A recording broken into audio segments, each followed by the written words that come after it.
Welcome to All In with Allie. Hello.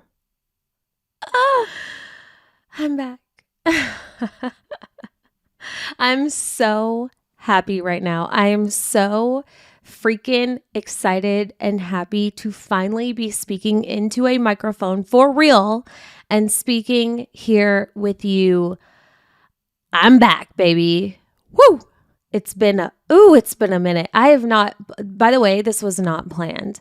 This hiatus that ended up being September, October, November, 3 months. This 3-month hiatus was not intentional. This was not the plan. This is just what life served up to me on a silver platter, and your girl surrendered to it. And here we are. I honestly was not even wanting to record in these circumstances either. This is just also what life served me on a silver platter. My nails, if you see oh my gosh, my nails are freaking trash. I'm missing the nail on my pointer finger. Not that it matters because this is a podcast, but we are going to be repurposing these videos for marketing and social media content. And I wanted to look good. I wanted to look like a proper host with her stuff together, and I just don't, because yesterday was Christmas as I record this. We got snow. Our nanny has been sick. I got sick at the end of last week. We're about to leave town. And I had a moment this morning where I was starting to feel a little frustrated and stressed about this, particularly this podcast, because I've been looking forward to this moment for so long, and I just wanted to make it so good and look good and all things. And I was like, damn, it's not going to be like exactly how I want it to be. But then I realized, I titled this All In Podcast. We're going to talk about that. We'll talk about why I rebranded it the way that I did. But one of the reasons why is because in order for us to, what I believe we are here to do, which is to truly claim whatever all it is that we want, right? It's going to look different for all of us. We have to be able to balance life. We're going to have to be able to roll with the punches and get things done and not get hung up by crap, right? When you're a mom and you're trying to run a business at the same time, it's not going to be perfect circumstances, and there's going to be things that you need to get done. Throw a podcast in the mix and all the other things, same thing. So I just had a moment this morning where I was like, no, I'm just going to have to do it, and it's going to be great. And it's exactly what it needs to be. It's going to be exactly what it needs to be. So here we are. I've missed you. I wanted to make this episode just a rundown of what has been going on in my world over the past 3 months, because a lot has happened. And if you follow me on social, you know a lot about it, but I'm going to share it here. And this is going to be a personal episode, which is new for the podcast for anybody who's been a listener back when this was Six Figure Influencer. I kept it pretty focused on business for the most part. And that's one of the things that I wanted to upgrade with this version of the podcast, with this new rebrand, is adding in a bit more behind the scenes, because it's the behind the scenes that makes the business work. The business doesn't work if the behind the scenes doesn't work, So I think it's really important to paint the picture, to paint the whole picture, not just the shiny business picture or even sometimes the hard business picture, but the real life picture behind the scenes too. So my job here and my new dedication to you is to give you a bit more of that picture versus just the business side. So this episode, that's what I'm going to be doing. It's kind of my chance to get reacquainted with you and also be really freaking honest. That's another thing that I'm dedicated in this new rebrand of the podcast from here on out moving forward is being brutally honest and truly setting forth on my path of being my full ass self. Finally, for once. I think for some people, it's a lot easier just to be themselves. Like I have a really good, like one of my best girlfriends, her name is Kayla. And she is the most authentic, true to form, all caps version of herself at all times. Like for better or worse, you are going to get her no matter what. And I have always admired that about her. And it's just who she is. And it's very easy for her. Like there's no other way for her. So I think that there must be people out there that resonate with that. And then there must be people out there that resonate with me where it's not quite as easy. And I think this has to do with my human design because I think it's my heart center that's open, and we're not going to get into this, but I learned about that, like what it means to have a heart center open. And that's where you're kind of a chameleon a little bit. And you kind of pick up on other people's energies and you're really good at just blending into the environment versus just truly holding steady on like who you are. And that resonates deeply with me. So with this podcast and with my business, for a really long time, I would just show up as like who I thought you wanted me to be, who, or who was like really winning at the time and being successful, who I looked up to was like, okay, I need to be more like that. I need to be more buttoned up. Okay, I need to be more polarizing. Okay, I need to be more this, more that, versus like, or, just be who I am. And who I am is who I am with my partner, with, my husband, Chris, with my best friends, the friends who have known me for a decade plus. When you're around somebody enough, you can't pretend anymore, You are who you are. And I want to be that with you. Because what I am learning, and I've talked about this before in other episodes, but what I've just seen, this has been like the truth thread through everything in my business journey, is that the more that you are yourself and the more that you let your true voice come through, and this is obviously speaking to those of us who are building brands online, who like our job is to have our voices heard and to create. But the more that we are able to do that from the truest place of who we are, the more that the right people, the people that we are here on the planet to serve, can hear us and find us. I have this analogy, I call it the lighthouse analogy, where this makes sense to me. This is how I think about it. I think about it like we're all individual lighthouses in these really dark ports. And it's not until you start truly showing up as yourself that your light starts shining really, really bright.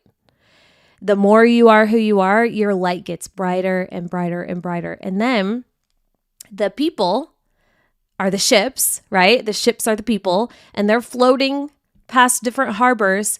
And once your light is shining, they can finally see you and be like, oh, that is the port that I'm meant to be at. Or no, that's not my port. That is not my person. That's not where I'm meant to be, right? When you're truly who you are, people will know that you're there for them, or you're just not. We're not meant to vibe and be for every single person. So we can only know that when you're truly letting yourself be you. So with this rebrand and the break, it's really given me a chance to I guess, I don't know, get pumped up, get brave enough to show up here and fully be who I am. And I've been doing that. It's not like, the past episodes, especially like the latest ones over the past, I would say 2022, I've been so much more myself, way, way, way more. And I think that's why the podcast back when it was Six Figure Influencer, started gaining so much traction this year was for that reason, right? I was finally like letting myself come out. Thus, the right people were able to hear me and find me. And I'm continuing on that journey. So why I say that now is because I'm going to be sharing with you a lot of truths, a lot of raw moments. Over the past 3 months, I lost my mom. I'm going to be talking about that. I'm going to be very honest about it. So just a forewarning, I guess. And if you are somebody who doesn't love personal episodes, that's totally cool. Next week will likely be focused on business. So you're in good hands. But yeah, let's go ahead and get into it. So why the new podcast vibe? What are we doing? Why did I change the title? What's going on? So I have shared before that I've been wanting to change the title of the podcast. I love the title Six Figure Influencer. It means the world to me. It served me so well while it was there. One of my favorite stories as an entrepreneur on my business journey is choosing the title Six Figure Influencer, because I started this podcast in the beginning of my business. And at the point that I titled the podcast Six Figure Influencer, I had not made six figures yet in the business. I knew I would, which is why I felt very comfortable titling myself the Six Figure Influencer, but I hadn't done it yet. So it was definitely kind of like an act of faith and a bet on myself, I guess.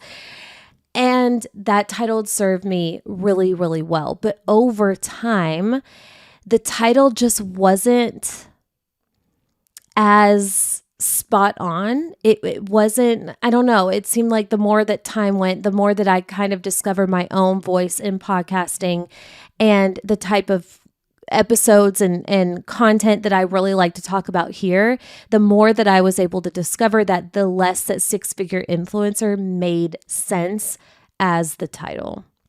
So I knew I wanted to change it. And I had I had a session when we were at Miraval Resort in Austin, Texas with my private clients. I hosted a retreat for my private clients and some mastermind members earlier this year.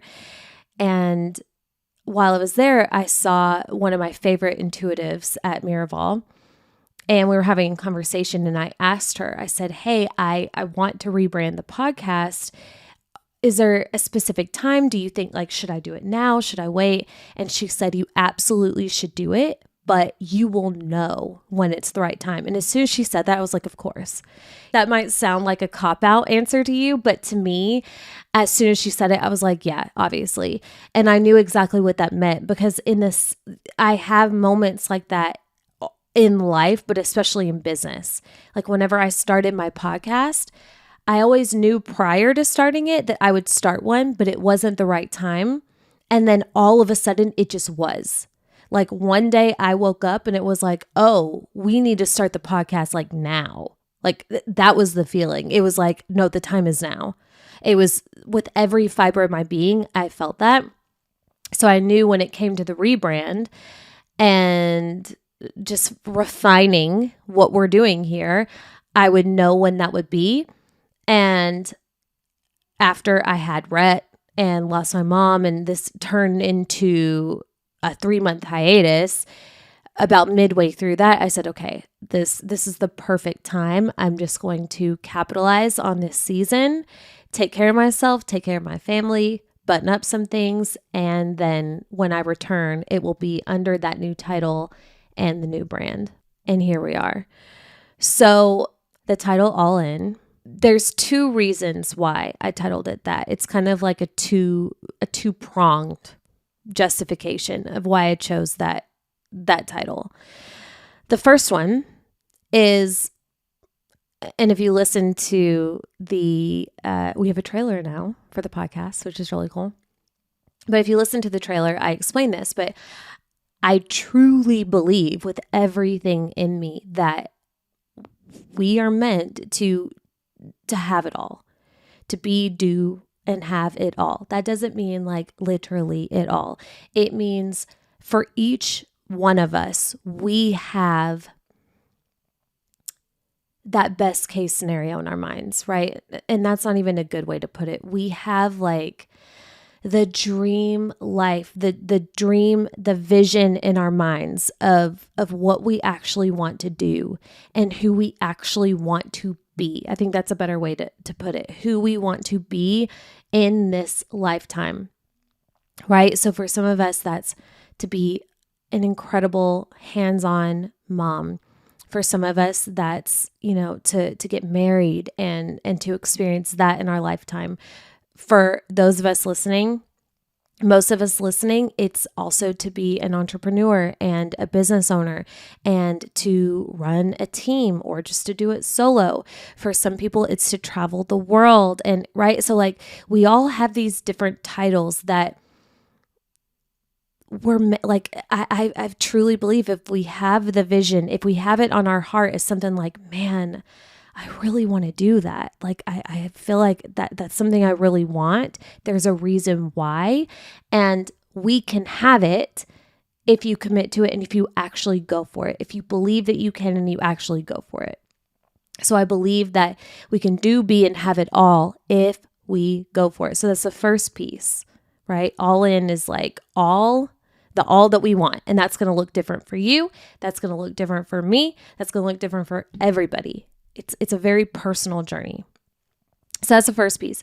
And then the second piece is the caveat to that is like, yes, you can have that if you go for it, if you commit to it, if you don't settle for anything else. That's not to say it's going to be perfect. That's not to say it's going to be exactly how you envisioned, right? Life is still going to do life. We are co-creators here. We only know a snapshot. We have a very limited perspective of our lives and what we think we want and what we're capable of and all the things. There's a higher force at work here who's also working with us to create this. So that presence is also going to have say in what life delivers to us. But our job is to keep refining that vision and to keep moving toward it. The vision's going to evolve. We are going to evolve. Life is going to evolve. Everything is going to move. It's a moving target. Our job is to keep refining and moving toward it and be all in on that. So that's the second piece. I would add like a second piece to that too, is what I've seen in my own business and so many businesses of the women that I work with.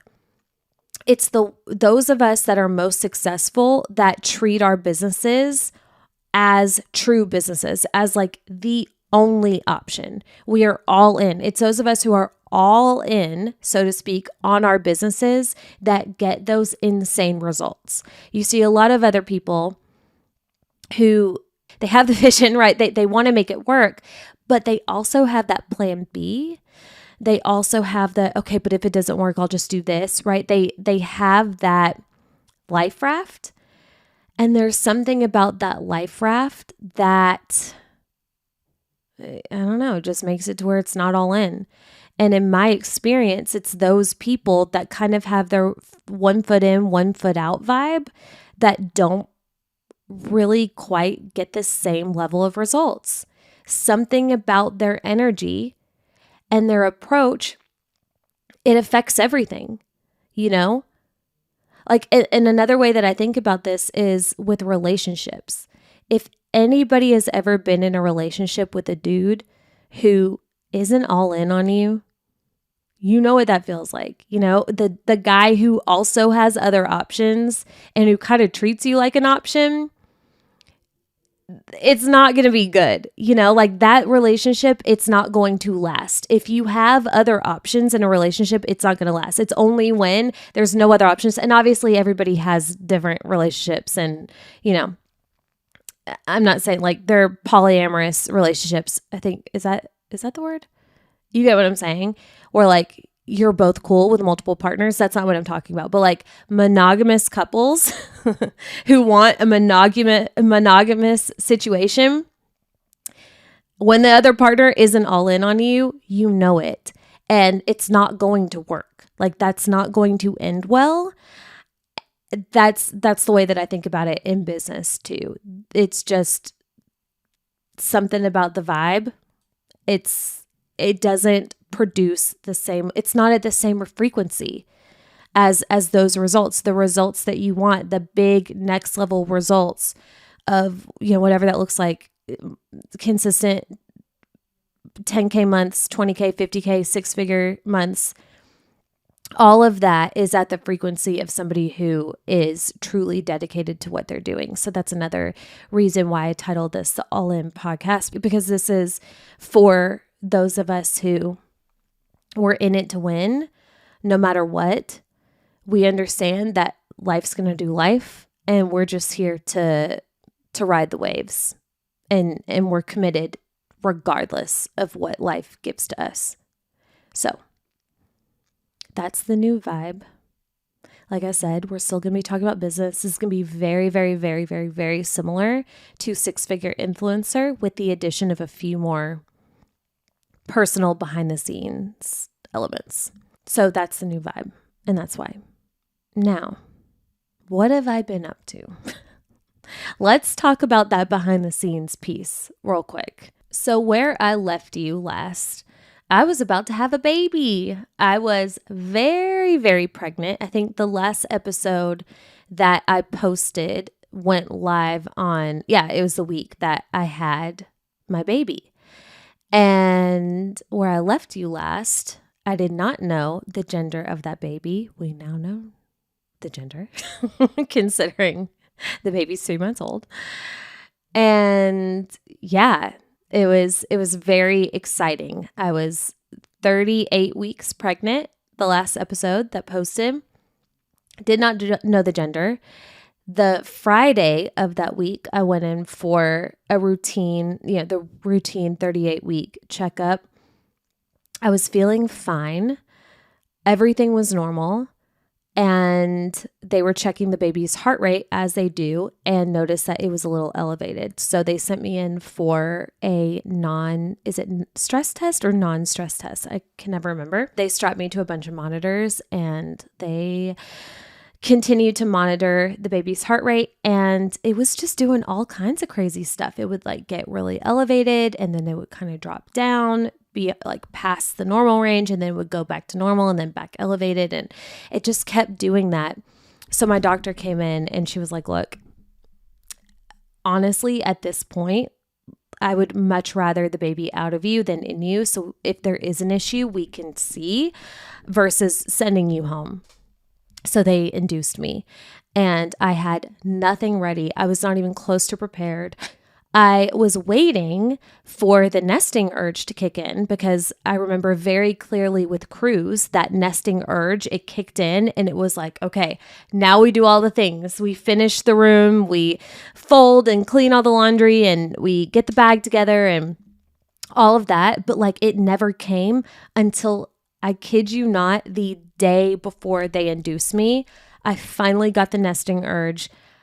I ripped apart my closet the night before and thought I had so much more time. Still had not packed my bag, nothing. It was like second kid, whatever. Wasn't stressed at all. Thought for sure that I would probably make it at least to full, like maybe the week before or week of due date. No.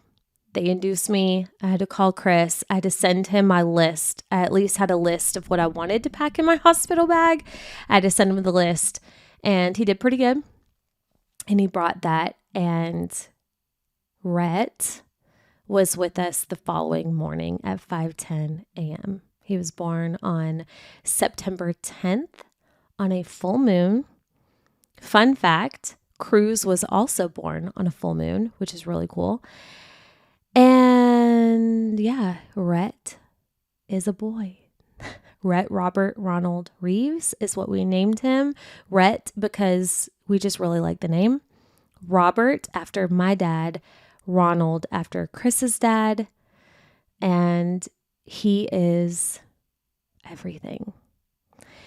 With Cruz, very early on, so I have two kids. If you're new around here, I have two kids. Both are boys. By the way, if anybody had ever told me I would be a mom of boys, just boys, I would not have believed you. I don't know. That's something I never pictured for myself.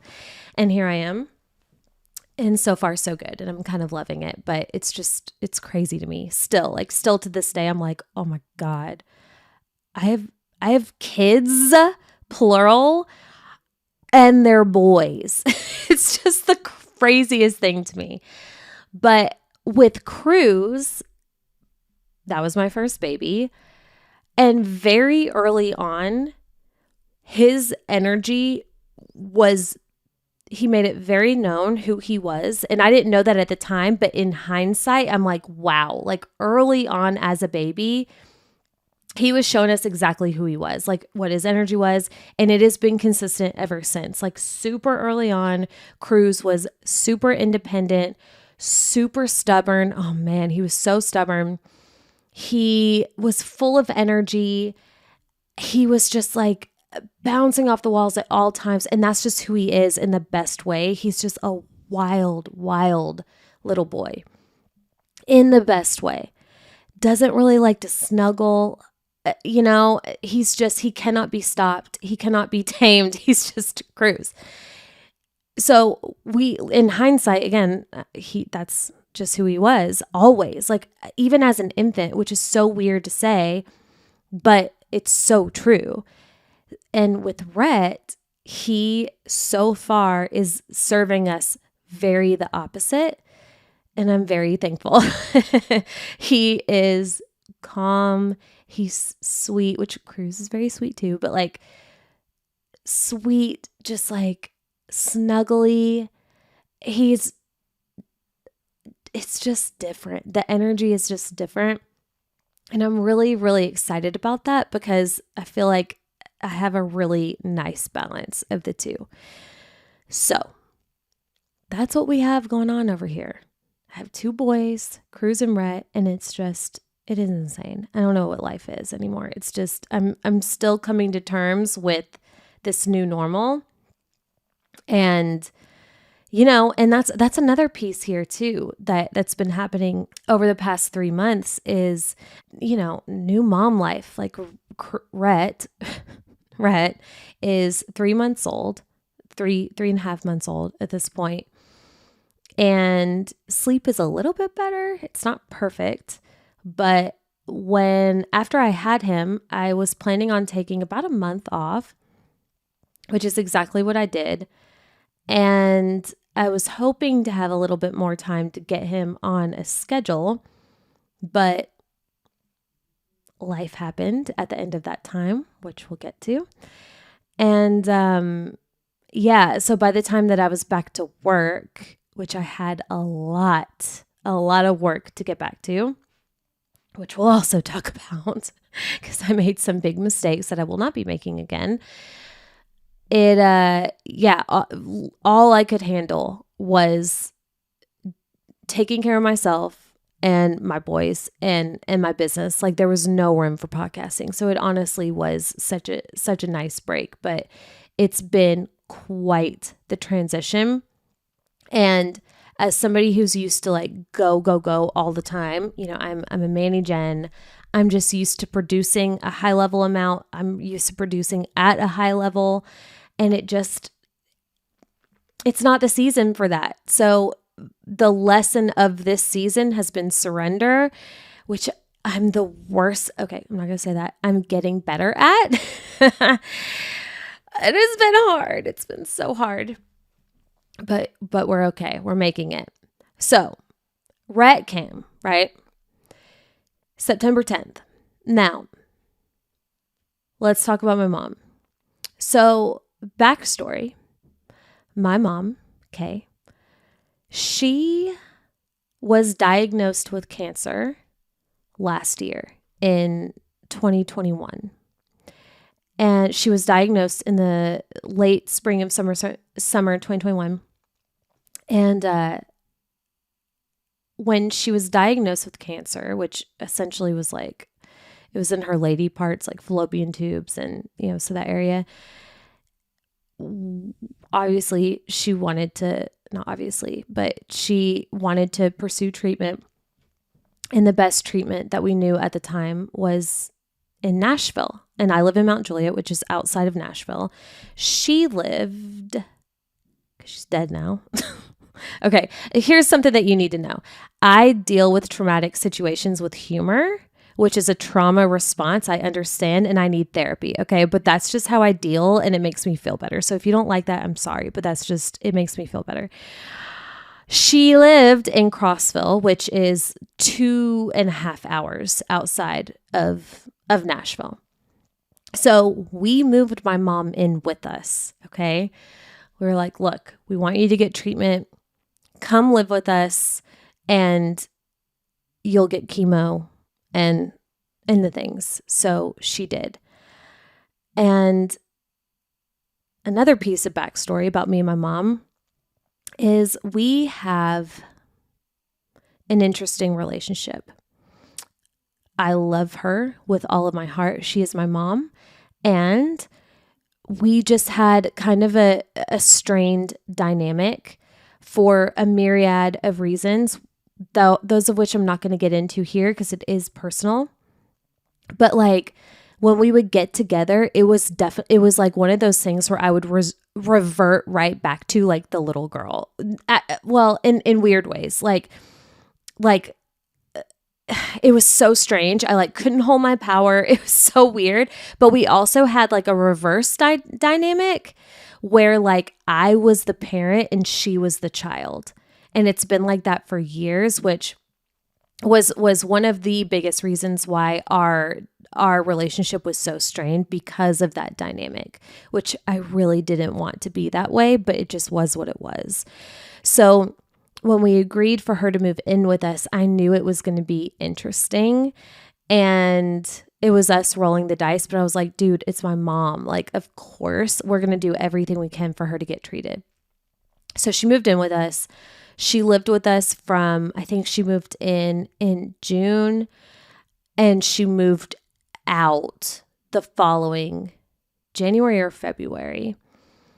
So however many months that is, it felt a lot longer. And it was a roller coaster. It was intense. We had good moments for sure.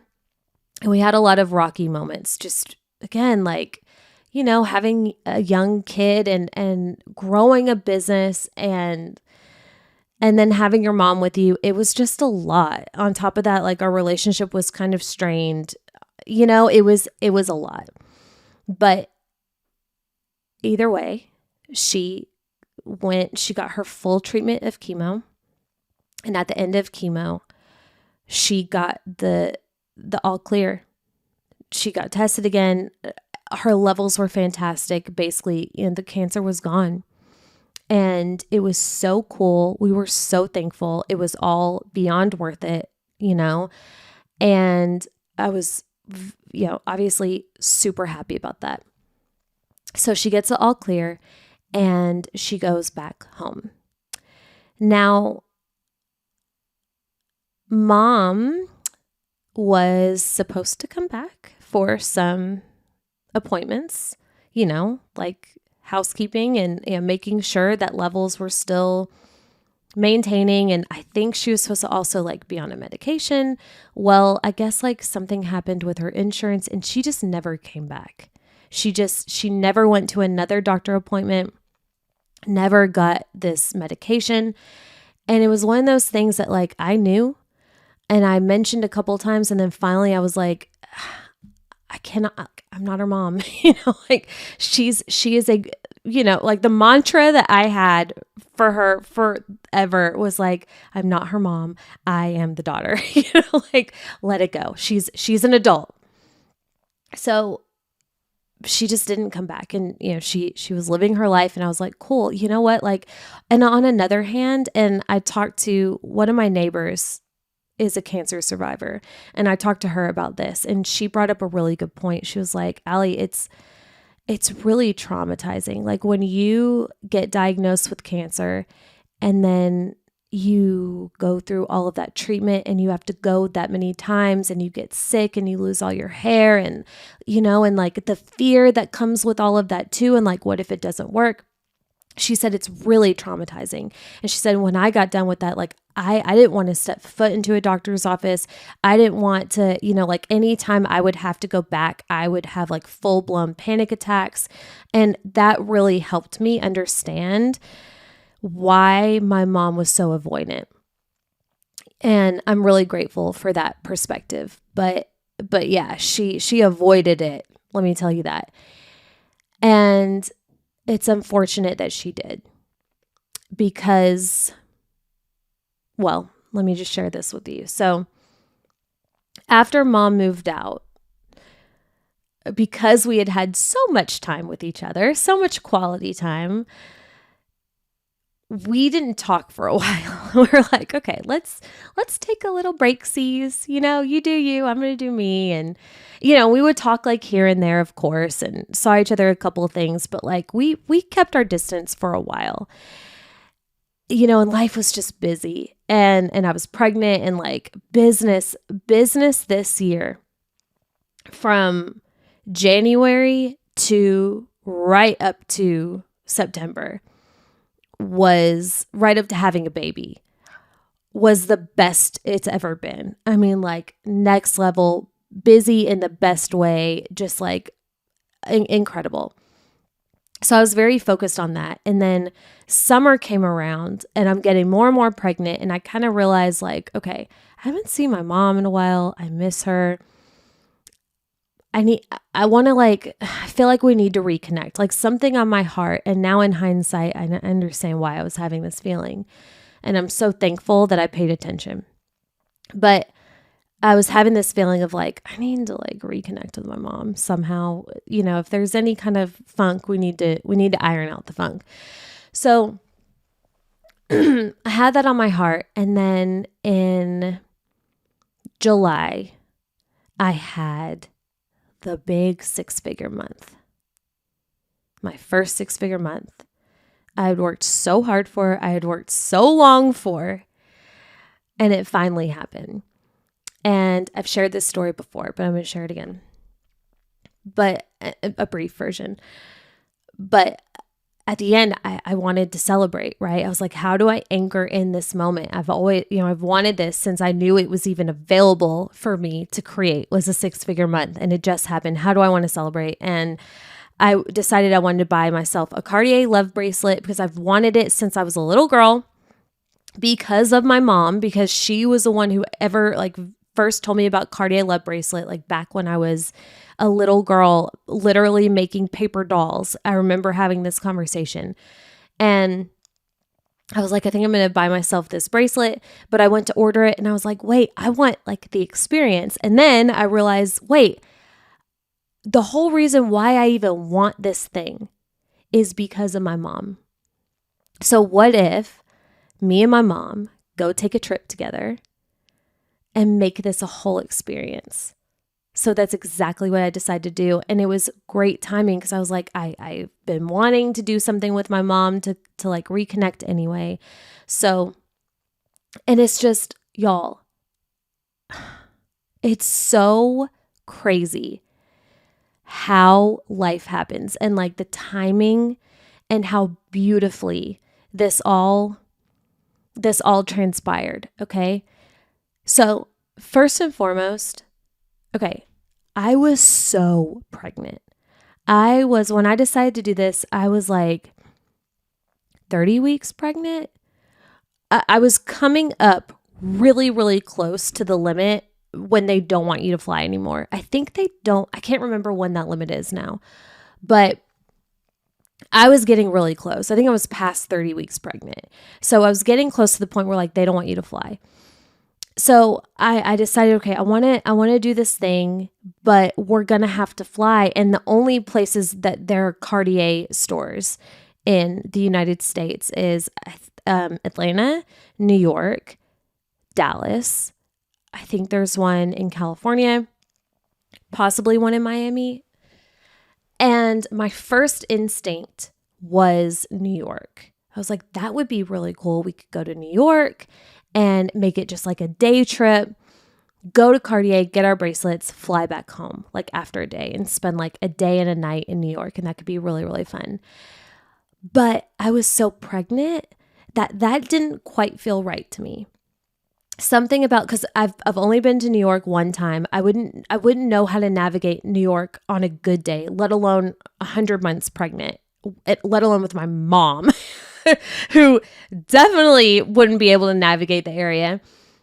So something about that, like I didn't want to go to Atlanta. I knew nothing about Dallas, but like I was like, I think it's New York, but something about this doesn't feel right.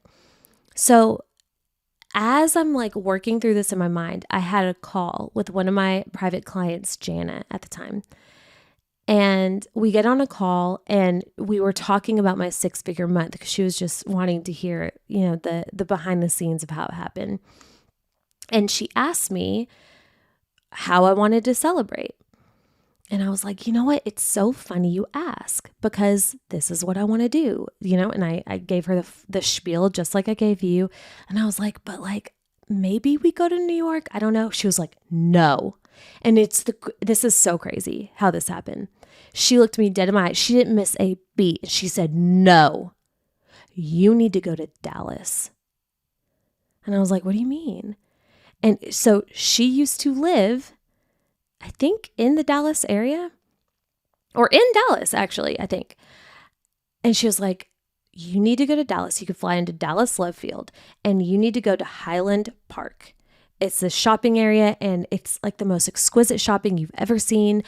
It's stunning. It's beautiful. It's easy. There's places to eat.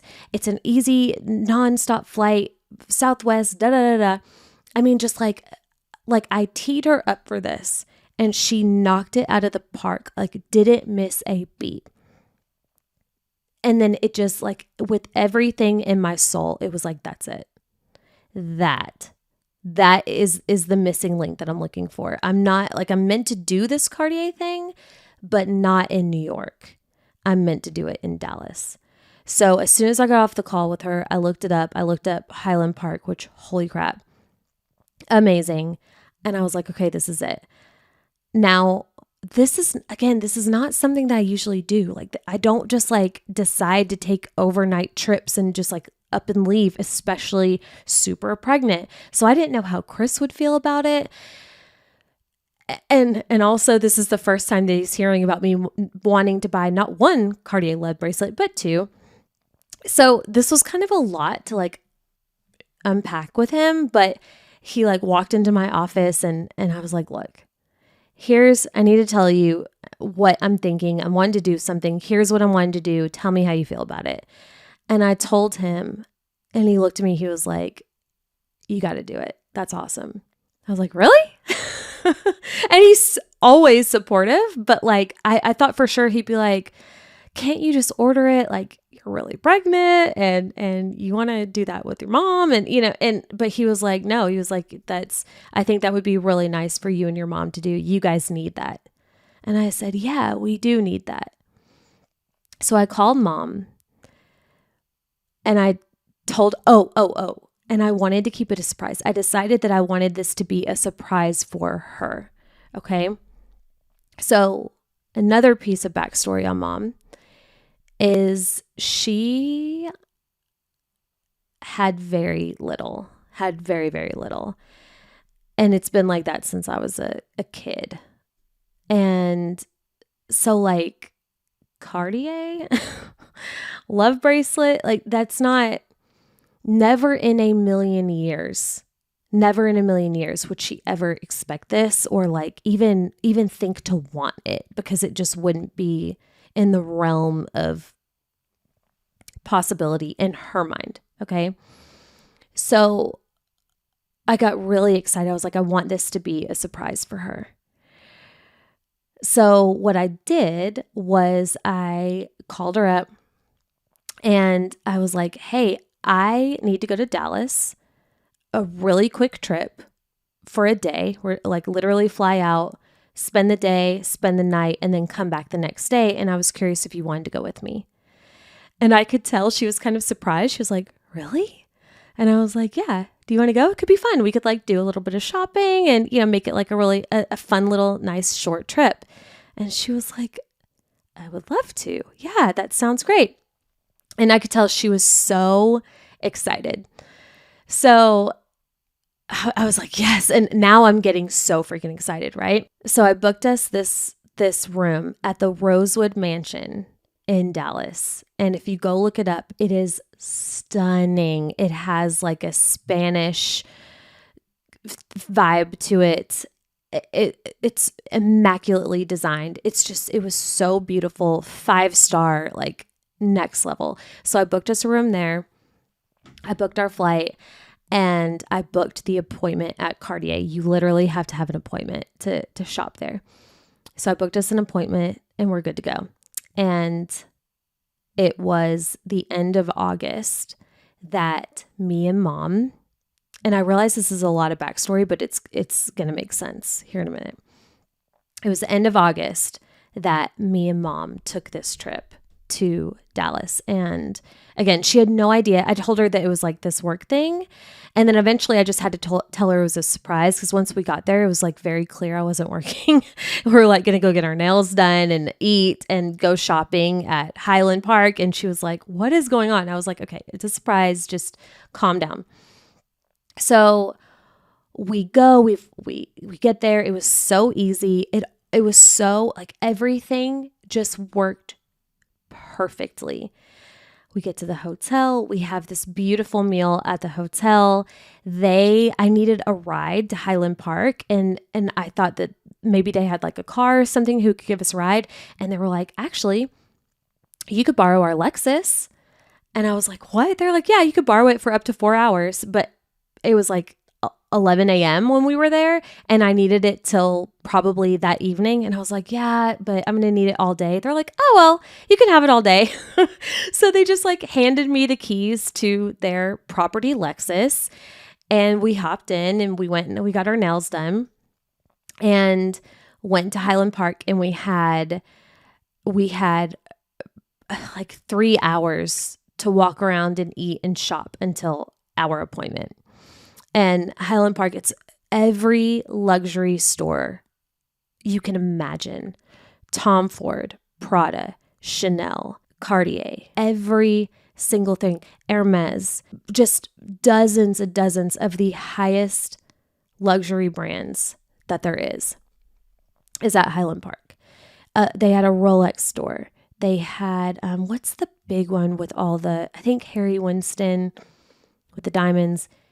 So we just walk around and we are just beside ourselves. I mean, walking into Hermes and looking around and just like, getting a few things here. Ooh, they had a Celine store, and my mom, we walk in and I try on these glasses. She was like, you have to get the glasses. And I also wanted a bag, and we ended up going back, and she talked me into getting the bag. And I'm so glad that I got the freaking bag because now I get to look back, and she talked me into that, and I'm really thankful. So anyway, it's leading up to our appointment, and we went and we grabbed a coffee at Starbucks, and we're walking out. I was like, okay, now I need to tell her. And we're literally across the street from Cartier. So I set it up beautifully. And I was like, look, Mom, there's a Cartier. Do you want to go in? She was like, oh gosh, Cartier, it's so beautiful. And I kind of like held my phone to the side because I wanted to capture this. And I ended up posting this on Instagram after she passed.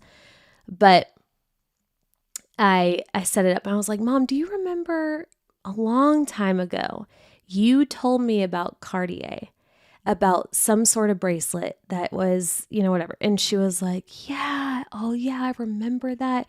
Yeah, Cartier it's just, they have the most beautiful jewelry. And what was that bracelet? And she couldn't remember the name. I was like, dang it. And I was like, wasn't it the love bracelet? She was like, yeah, it was the love bracelet. Oh man, whatever happened to that bracelet? That was so cool. And finally I just cut her off and I was like, Mom, guess what? And she just looked at me and she was like, what? And I said, we're going to get one. And she burst into tears. And she just couldn't even, she just, it was the coolest moment. She just broke down. I was like, Mom, don't cry. And she was crying, and she just like was so shocked. Shocked because number one, Cartier, right? We're about to walk into the store. I don't even think it even hit her, but I just told her we're about to like go get a Cartier bracelet. And I think that like her mind just exploded. And then two, that this surprise, it was for her. Like I had built up this moment just for her. And I don't know if she's ever had a moment like that. And I'm so, especially now in hindsight, holy crap. Like I'm so thankful that I got to live that and give that to her, because it wouldn't be, I mean, it would be like, I kid you not, a month, let's see, 2 months later that she passes. So we get our bracelets. We have the best time. We get set up and paired with one of the most incredible sales associates that I've ever experienced in my life. This woman, she's been working with Cartier. Her name is Barbara. Barbara at the Dallas Cartier is incredible. If you ever have a chance to go, ask for Barbara, because she has been working for Cartier for, I think, like right under 30 years, something like that. And she was just telling us all of these stories of like all of these celebrities that she's worked with, and how people come in and like will easily spend like $1 million and leave. And, you know, she's used to like just like the highest sales volume with Cartier. And also, side note, she also talked about how Cartier treated their employees during COVID and when we were all in quarantine. And they were just the biggest class act when it like they took such good care of their employees. They didn't cut bonuses. They didn't like paid leave, all the things, you name it. Cartier like went way out of their way to do what was right, which I was so glad she shared that, because it made me feel really good about spending my money there. And so anyway, she just gave us the most beautiful experience. We pick out our bracelets. We both each got our love bracelet. I ended up getting, now I freaking forget the name of, it's a French name, but you know, anybody who knows Cartier, it's the nail design. They have necklaces and bracelets and rings and earrings too, I believe, where it looks like a nail that's wrapped around your wrist. I sound like an idiot because I don't know the proper name of it. But anyway, I got that too. I just couldn't help myself. It was a big day at Cartier for me. But we were just having the best time. And again, I was very pregnant, and Barbara, our associate, she was so sweet, and she like was helping us and knew, you know, she was so excited about the baby, and, you know, we didn't know the gender and all things. So she took our bracelets to go package them for us in the back, and she brought it out, and she had this really big package. She said, in that is a present for your baby. And I was like, what? And I opened it, and she gifted me a Cartier baby blanket, gender neutral, cream color, stunning, just because. And I just thought that was like, she didn't have to do that. It was just, again, the most beautiful, coolest experience. I've never experienced anything like that. And I was just a kid in a Cartier candy store. It was so much fun. So we leave. We are high on life. I mean, we are on cloud 9. We just felt like the richest women in the world, which we have never experienced anything like that before. Got treated like queens. We're in this stunning location. We're together. We're giggling. We take this cute picture outside, and we have dinner reservations in like 10 minutes across the street. And it's just, that moment was so beautiful. I will never, for as long as I live, I will never forget it. So we go and we have our dinner, and then we go back to the hotel, and that was that. And we flew home the next day. And And me and mom, we were able to reconnect. And, you know, and she was just so excited about the baby. And I'm just so thankful that I had that moment. So when I saw mom, she seemed great. As far as I could tell, she seemed great. She was eating. She was moving a little slow, but she'd been doing that for a long time. Like leading up to cancer, the cancer diagnosis, and then especially like the year of chemo, she had to get surgery. Like I was just used to her moving that slow. So that did not seem like, nothing seemed out of the ordinary. So that was the end of August. I had Rhett September 10th, and mom did not rush to come see Rhett, which in hindsight, I now know why. And in the moment, I did think that I was like, that's weird. Because like when Cruz came, like she could not be stopped. She was like the first one at the hospital and with bells on, so excited. But she kind of like took our lead, and I was like, well, don't rush over. You can just come over whenever. And she ended up coming like when he was a week and a half or 2 weeks old, something around there. And when she walked through the door, instantly, I knew something was wrong. She had lost, since the last time I had seen her, at least 10 pounds. And she did not have 10 pounds to lose.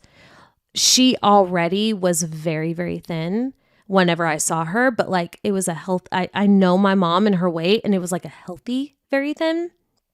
This was bad, like 911 red flag thin. And I mean, I hadn't seen her since our trip, and she walks through the door, and I was excited to see her. But the first thing out of my mouth was like, Mom, why are you so thin? And she was like, yeah, I know. I don't know. I haven't been really feeling well, and I'm fine. I'm whatever. And I was like, that is so weird. And she's sitting there, and I'm looking at her, and I mean, she is skin and bones. And okay, so this is where I'm going to get real, because I'm going to be sharing some things with you that I am not proud about. And it's just really what happened, right? And I am so dedicated to just only sharing like the cold, hard truth with you in this podcast. So I'm just going to give it to you dirty.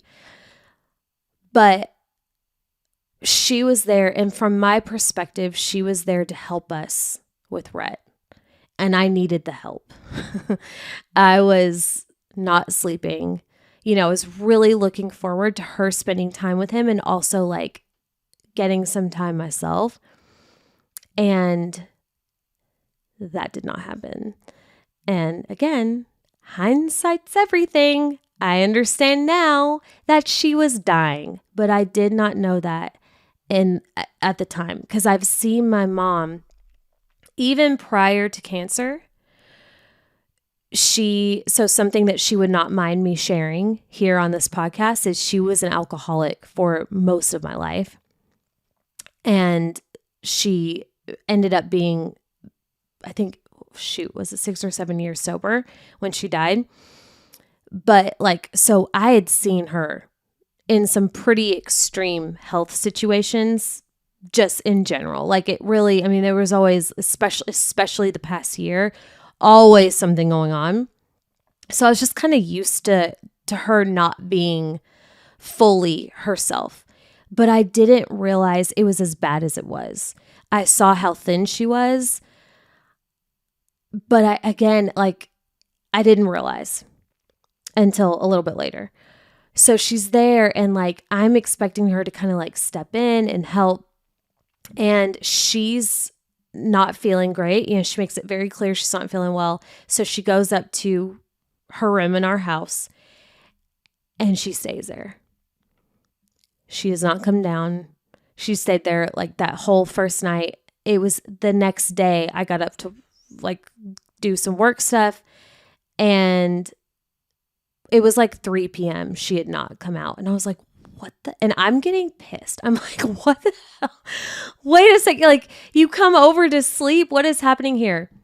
I'm postpartum. I'm like hormonal, and anyway, so like she comes down. She's like, yeah, I'm just not really feeling that good. And she said, hey, I have an appointment in Nashville to get my levels checked at the oncologist. Can you take me? And I was like, I was so upset.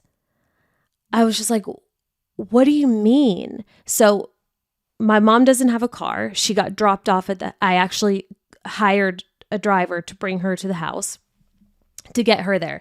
So she couldn't just like drive herself. She couldn't even, full disclosure, I wouldn't even want her to like drive herself with my car to Nashville. Like she needed somebody to drive her to Nashville to take her to an appointment to check her levels.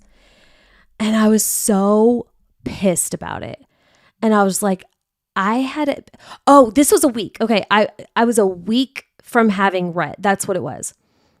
I was like, I literally just had a baby and you want me to pack up my baby and take you to Nashville. And it was like this whole thing. And I was so triggered by it.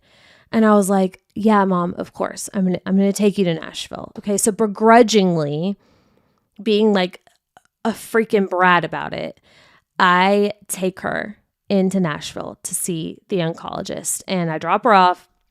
And that day I had a Unity mastermind call with Melanie.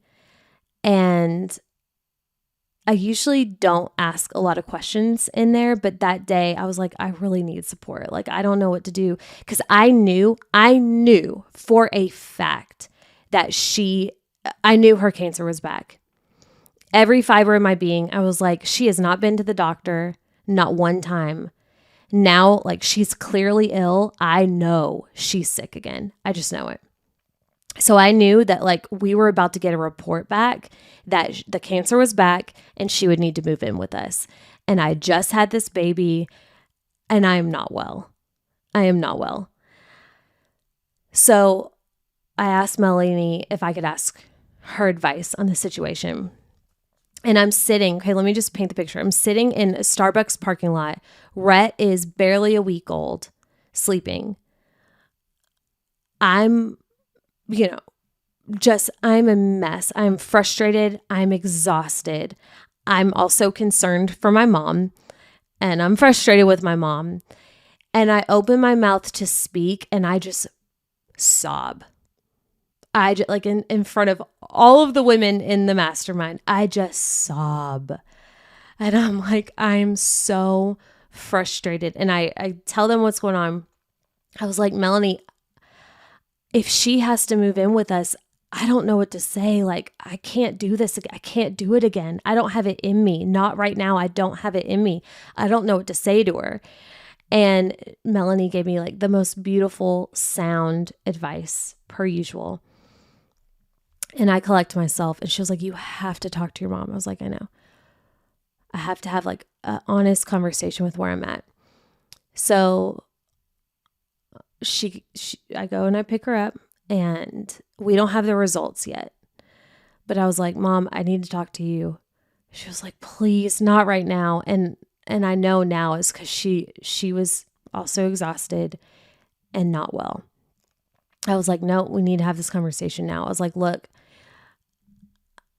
if this doesn't come back, we gotta figure out a plan B. We gotta like find treatment in another place or whatever. And we had this like woman to woman conversation and it didn't go great. But it happened. And long story short, a few days later, we get her results. She comes, so she went home and she came back to stay with us because they wanted to give her results in person, which is never a good sign, right? So I have to take her back to Nashville. And this time, because I didn't know what the results were, I came in with her. I wanted to be with her to get the results. So me and Rhett, again, we get there and And if you're wondering where Chris is through this, he is working. He had like, full schedule. He had taken off a little bit of time to help me with Rhett, but like this was on me. So me and Rhett go and we sit with Mom across from the table from her oncologist, as her oncologist tells her that she has cancer again. It is returned, but this time it is spread to her stomach, potentially her lungs. Like, it's not great, And we talk and luckily Mom and I had this conversation. So we told the oncologist that we weren't going to be coming back to Nashville for treatment. Mom wanted to pursue treatment again.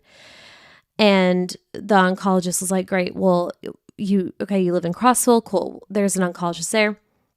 So she referred us and she was going to get in contact with this person. Okay. We leave. And again, like Mom comes to the house. We just got this news. We're stressed. We're scared. I'm hormonal. I'm exhausted. She's sick. She's exhausted. We are not getting along. It's just not good. I'm frustrated. I'm like, why would you not? Like, from my perspective, I'm like, you did this to yourself. Like, why would you not go to the doctor and check up, And I'm just like, being a dick, and she goes home and that would end up being the last day she is at my house. And our last conversation when she was at her house was us in a fight. And I was just being such a fucking asshole to her, like straight up. Like, I was just it was not good. I was just so angry and frustrated.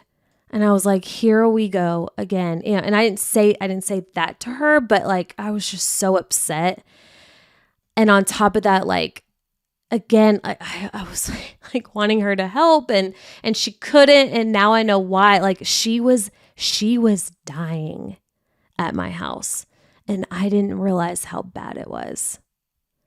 She was literally dying. Y'all, it would be 1 week later that she's dead. Didn't know that. So as she's leaving the house, she and I are not getting along.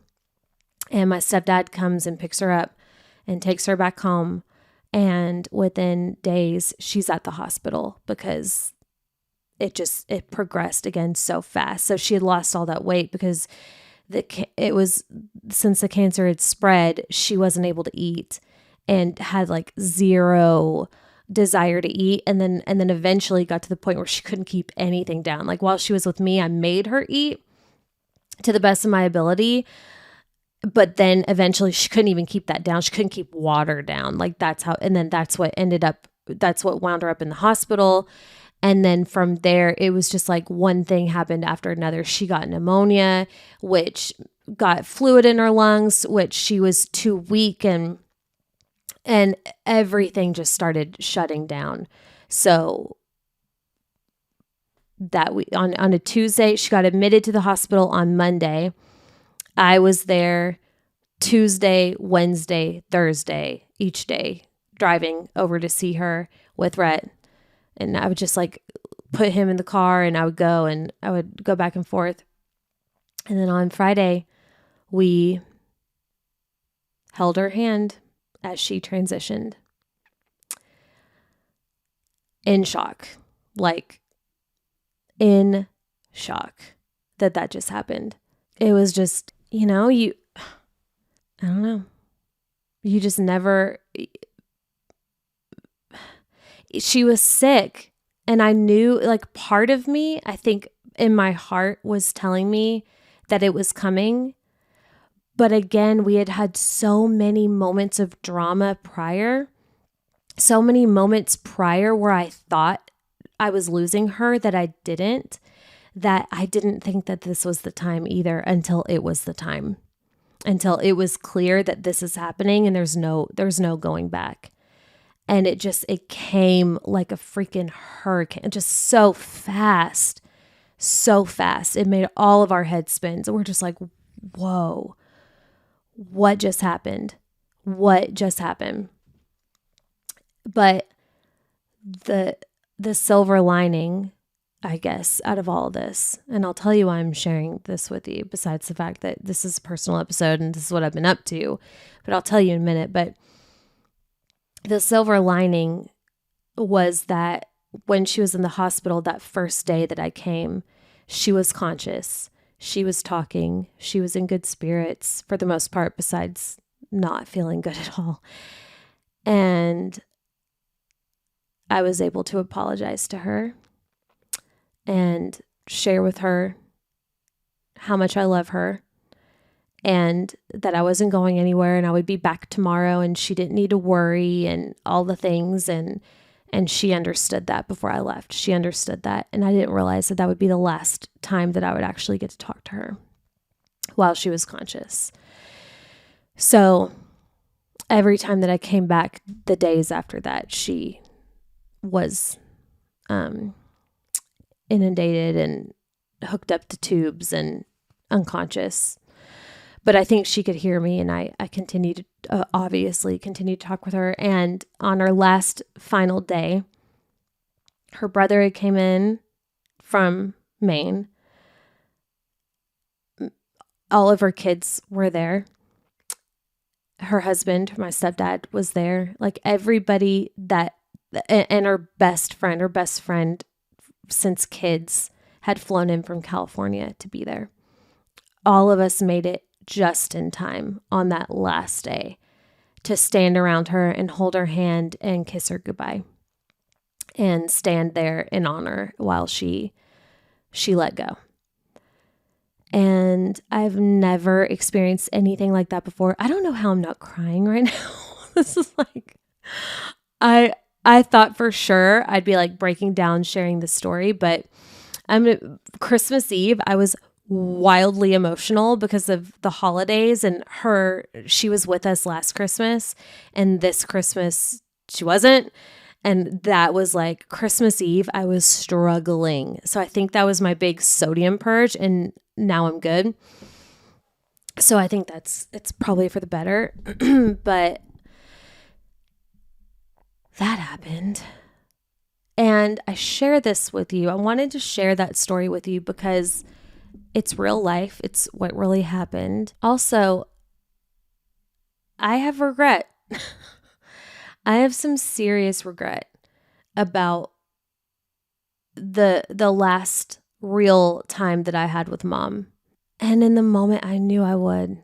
In the moment, like as she and I were yelling at each other, I had a thought like, you're going to regret this. I knew I would. But I did it anyway.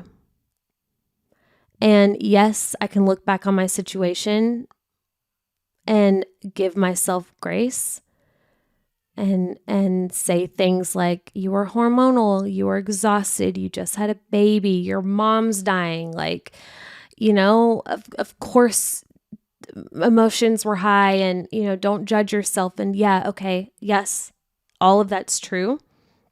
And I still feel like a fucking dick. And I still feel awful. And I still wildly regret the last moments that I had with my mom. And we had a beautiful time together in Dallas. And I know that was God-given and it was all divine and it all happened for a reason at the exact time and way that it was supposed to happen. And and if I see that situation for that, then maybe I can look at this situation and say, okay, well, maybe this is the way it was supposed to happen. For what? I don't know. Maybe to share this with you in this moment right now, which is go love your people. Go love your people. Let petty shit go. I think to truly love somebody is to also be really freaking annoyed by them too. Right? To truly know somebody is to truly love them for the good things and the bad, like, can you really say you love somebody if you also haven't seen them at their worst and been like wildly triggered and annoyed by them too? Like, I think to my best friends who I've been friends with for over a decade, I would take a bullet for them. And also we have had periods where like, I hated them. Like they made me so mad, right? Like a sister, like a true sister relationship.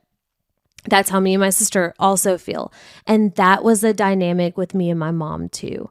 So like, I think we can know that. And also like now I think of my mom and I'm like, man, you know what I just looked at? I just looked off to the side, and in a frame off to the side of my computer is a note that she wrote me. So she used to, like, when she would come and visit, she would like sneak around the house and leave like just little random notes here and there, like my bedside table. And she came in my podcast studio one day and left this note, and I ended up framing it well before she passed because I just thought it was sweet. But it says, "Your mama loves you and is so proud of you. XO or XXOO."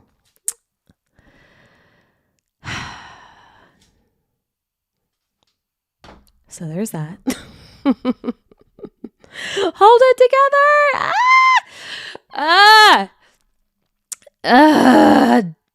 Damn it.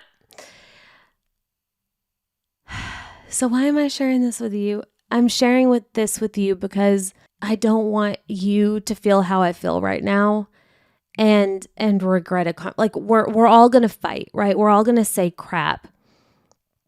But like, man, what I wouldn't give to be able to like hug her and be able to like really tell her how much I love her. And really tell her like how much I love her personality and how funny she was. Like I was such like our dynamic, especially up until the end, because I was so just like triggered and kind of spent with her and overextended in a lot of ways. Like our dynamic was like, I was like the annoyed teenager all the time. I just like was so annoyed with her all the time. And I think if I could go back and change anything, it would be that. The annoyed teenager piece, because she was so funny and she was so loving and she loved Cruz so well. And I look back and I'm like, I just wish I could tell her, okay, here I go. I wish I could tell her one time how much I love her and appreciate her for who she truly was. That's what I wish I could go back and tell her. I can't change the fights. The fights are going to happen. We're going to fight with people that we love. But even on our trip to Dallas, we had that moment of reconnection, but I didn't, like, if I had known that was going to be our last trip, the things I would have said. And before I realized it was too late, I did get to talk to her and tell her how much I love her and apologize, but she was unconscious. And I think she did hear me.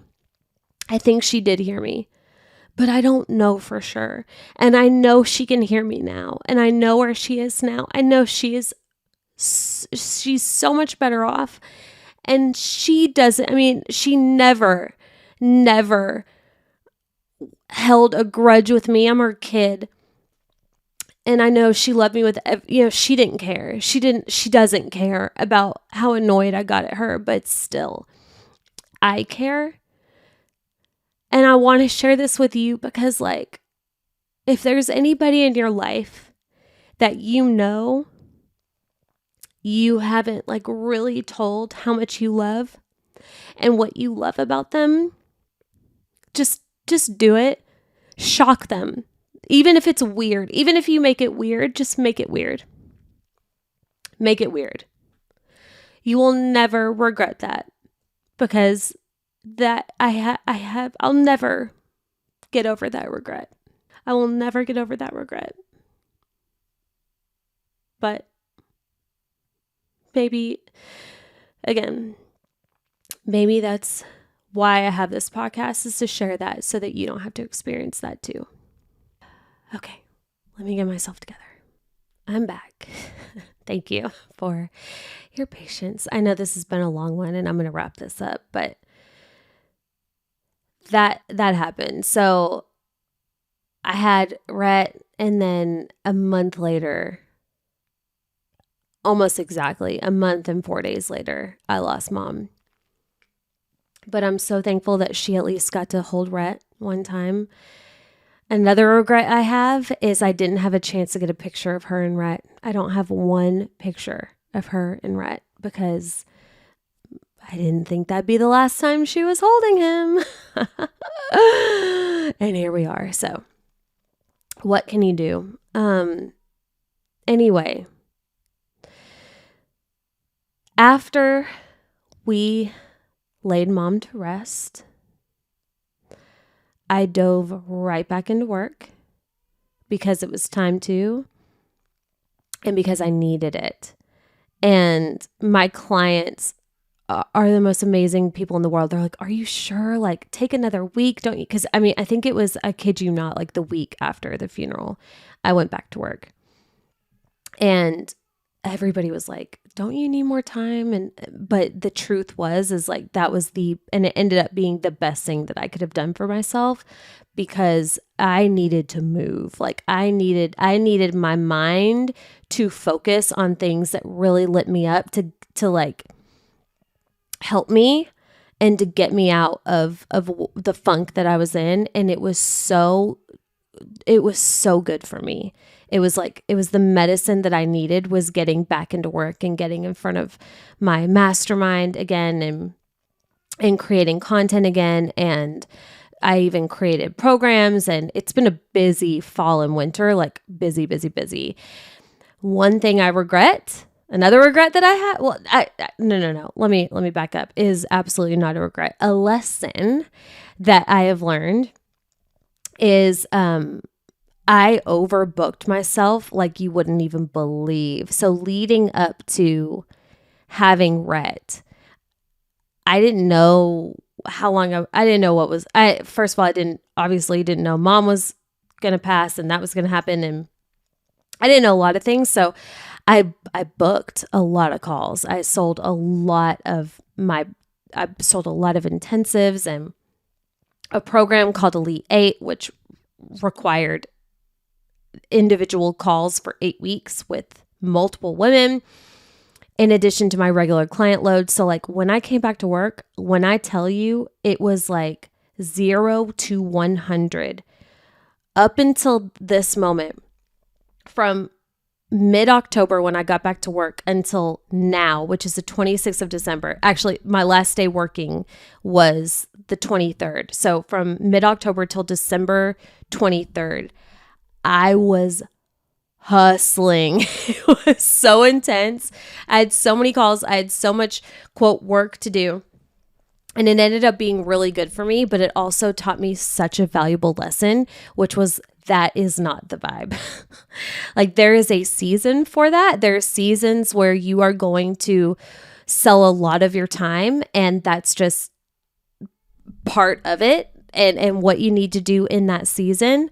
But for me, I've already lived that season, and I just kind of fell into the trap of valuing the money over my time. And you know, made my bed, and it was a busy bed to lie in. So now, in hindsight, with that wisdom, I'm going into the new year with this fresh podcast as my number one priority, and creating content as my number one priority. I will, and also have a mastermind, which I will be focusing like that will be my high level mentorship, is my mastermind. That's where I'll be focusing most of my time. And then everything else that I launch and create will be at a more scaled pace. And that is my structure and design of 2023. And I'm so excited to take you along on the journey and the ride as I pursue that, because I've never done it at that scale. I've always ran my business heavy on one-on-one, because I genuinely love it and because that worked for me. But now life is just different. I have 2 kids now, 2 little kids. I don't want to miss this time with them. I don't want to look back and regret something else that big of like missing this special time with my boys. Boys? Ugh, so crazy. So I made a promise to myself that 2023 was going to be different. It was going to be way more scaled. I like my job, my main focus is to create and to show up here for you and just to give you my all, just to bleed out for you in whatever way that looks like. So I feel like with this first podcast, if you like this kind of thing, I think I've done a pretty good job. Obviously, not all episodes are going to be this, it's going to be personal. We're going to get back to the business stuff, I promise you. But I think as far as like being honest and really peeling back the curtain, we have done just that. And I feel really good. This has been really cathartic for me. So thank you for, if you're still listening, thank you for indulging me and for being here. Thank you for, if you were a listener of Six Figure Influencer and now you're here and you're giving this new brand a shot. Thank you. Thank you for sticking with me. And I pray that you continue to enjoy what I put out. So I think I'm going to wrap up on that note. Thank you for being here. I hope you had a beautiful 2022. I did. Even how it ended, there was so much beauty in it. And also, I am so excited for a new year and to be able to wrap that up and move forward. So I hope that's how you're feeling too. Let's make this our best year yet. I love you. And I'll see you in the next episode. Bye.